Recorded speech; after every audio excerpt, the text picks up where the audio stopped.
nome dele e tirar da sua vida. E você vai ver que quando você tirar isso da sua vida, em princípio, você vai sentir um vazio. Você vai sentir que está faltando algo. E aí o Espírito Santo vai completando esse vazio na sua vida. O Espírito Santo vai completando, vai tirando tudo aquilo que não era dele, vai colocando agora a presença dele. Aí você começa a falar dele, você começa a cantar a ele, você começa a buscar a ele, você começa a conversar com ele. Meu querido, agora nesse momento eu estou falando dele para você. Quando chegar lá na minha casa eu vou começar a orar e eu vou falar de você para ele. Eu vou começar a interceder pela sua vida em nome de Jesus. Em nome de Jesus. Mas esse texto que nós estamos lendo aqui, ele é lindo, porque ele fala da presença de Deus. E não há nada mais importante na minha vida e na sua do que a presença de Deus. Louvor sem a presença de Deus é música. Pregação sem a presença de Deus é palestra. Uma igreja sem a presença de Deus é uma loja. Mas tudo isso com a presença de Deus, para glorificar a Ele, se transforma em mudança de vida. Foi assim na minha vida, vai ser assim na sua, meu querido.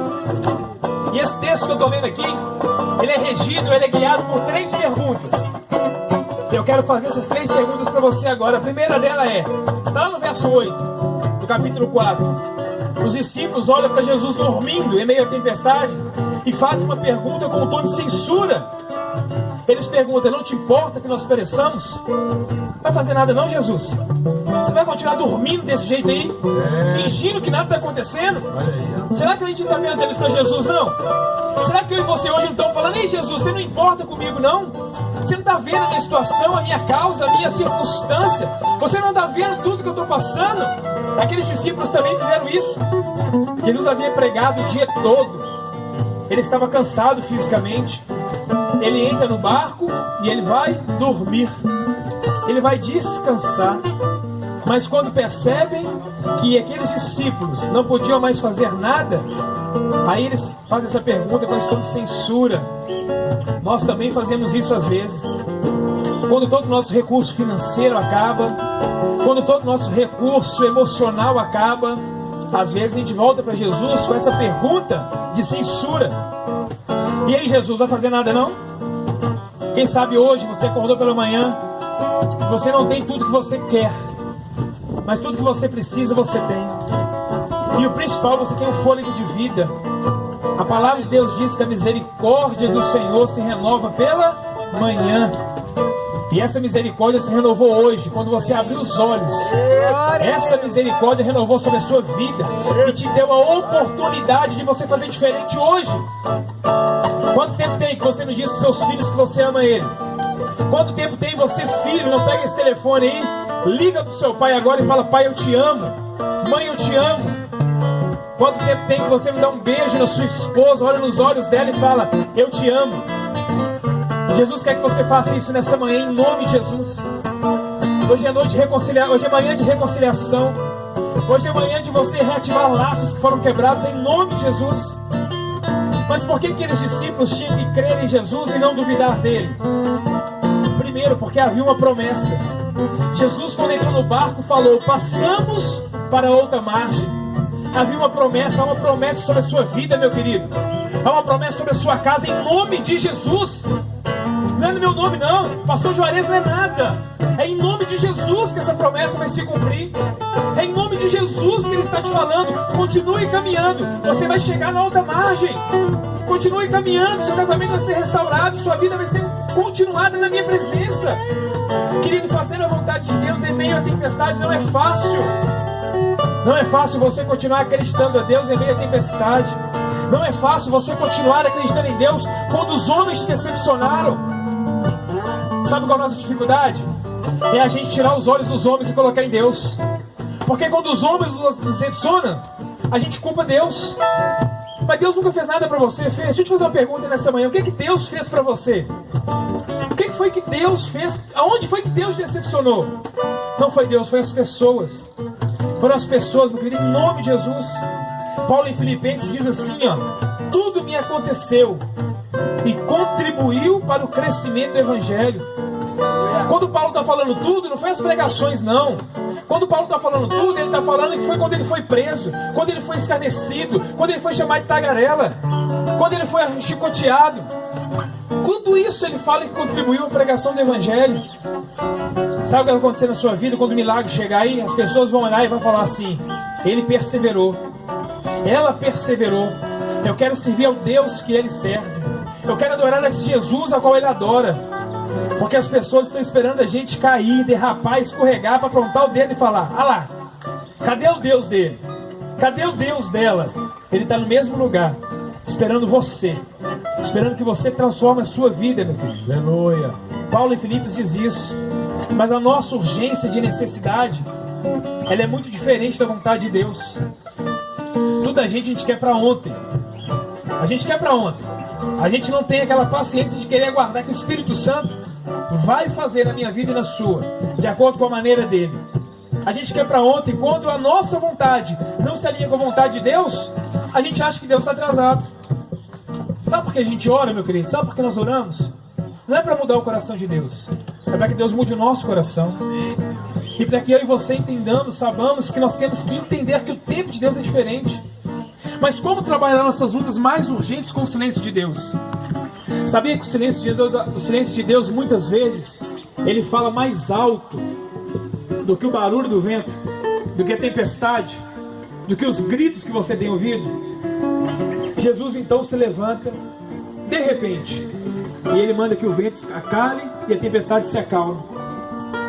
Quando a tempestade passa, Jesus os faz a segunda pergunta.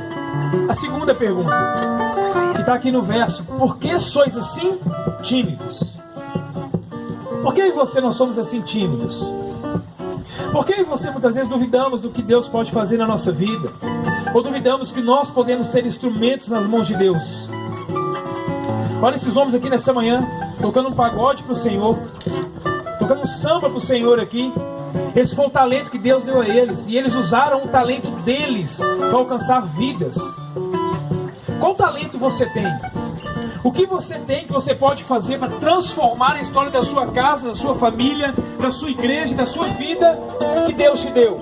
E você tem enterrado esse talento, você tem guardado isso. Filho, os tímidos não herdarão o reino dos céus. Está na hora de você pôr para fora todo esse talento que Deus te deu. Está na hora de você colocar para fora tudo isso que o Espírito Santo te ensinou, em nome de Jesus. Mas por que os discípulos deveriam crer e não ter medo? Primeiro, pela promessa de passar para outra margem. Havia uma promessa, e você tem que acreditar em Jesus, porque é uma promessa sobre a sua vida, amém? É uma promessa sobre a sua casa, amém? De repente você está aí agora, ó. Agora são 15 para meio-dia, começando o almoço, fazendo o almoço na sua casa, e você está escutando essa mensagem pensando: que promessa que Deus tem para mim? Deus tem uma promessa na sua vida, meu querido e minha amada, em nome de Jesus. E por causa dessa promessa você vai chegar a alta margem. Segundo, porque eles deviam crer e não duvidar, e eu e você também devemos crer e não duvidar, porque Jesus estava no barco. Pela presença de Jesus. Pastor, aqui em casa tem tudo menos Jesus.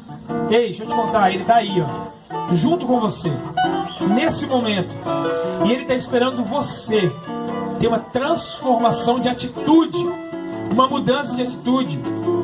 Terceiro motivo para a gente ter paz e não ter medo: pela paz de Jesus. Mesmo no meio da tempestade, Jesus estava dormindo. Sabia que Jesus ele tem paz em meio à tempestade?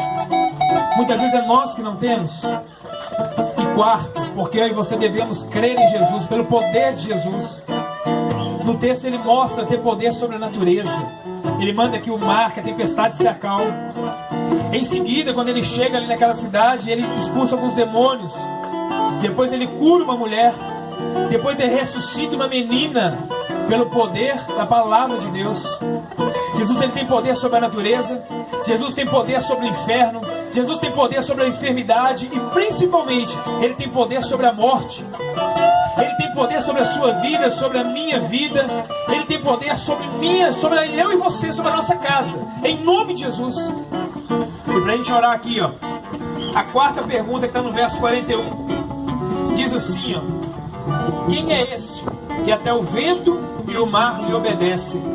Essa é a pergunta que você vai fazer em alguns dias, meu querido. Quem é esse que mudou a minha vida?